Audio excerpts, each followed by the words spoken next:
آج اسکول سے آنے کے بعد نہ جانے کیوں اسے سونے مکان اور بند کمرے میں گھٹن ہو رہی تھی۔ ممی پاپا روزانہ کی طرح اپنے اپنے کام پر گئے ہوئے تھے۔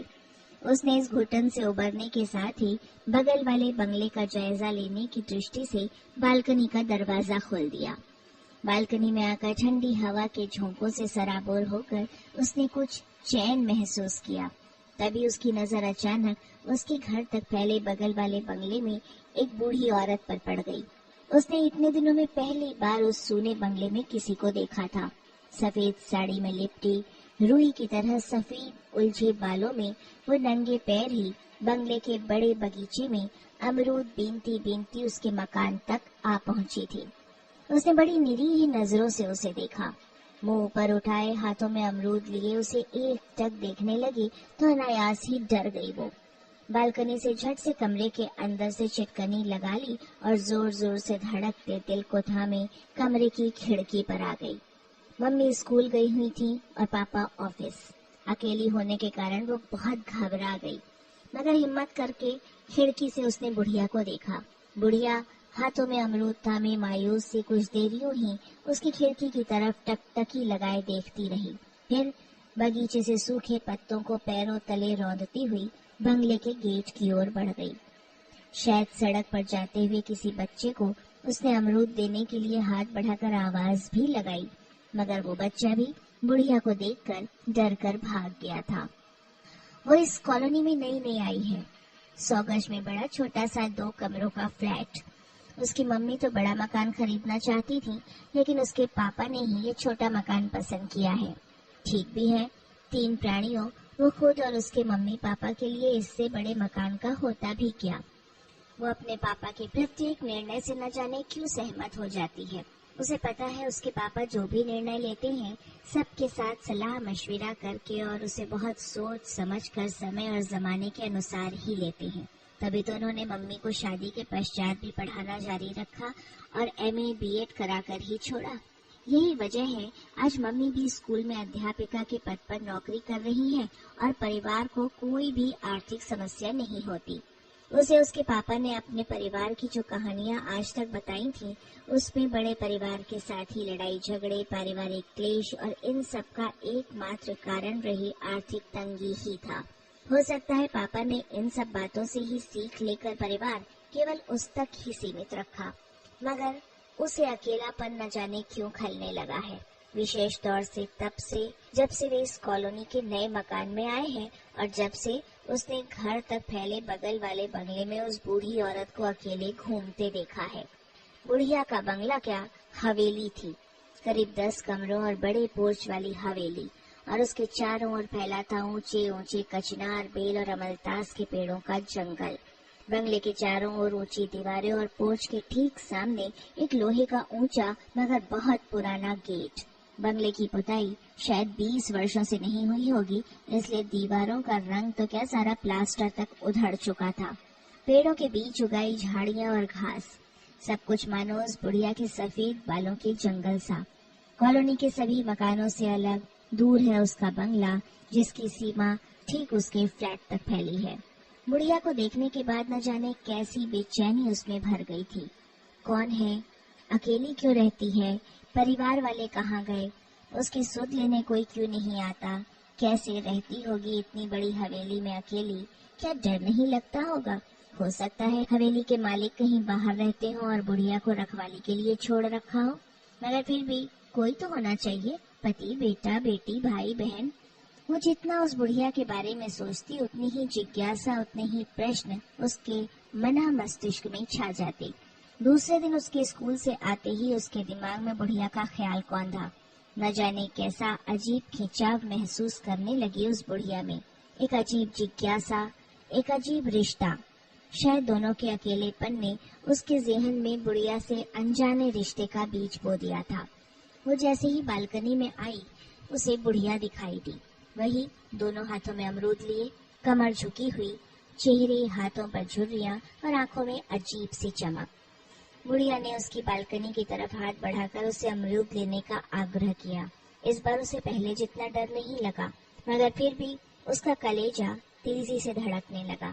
وہ اسے ایک ٹک نہارتی رہی۔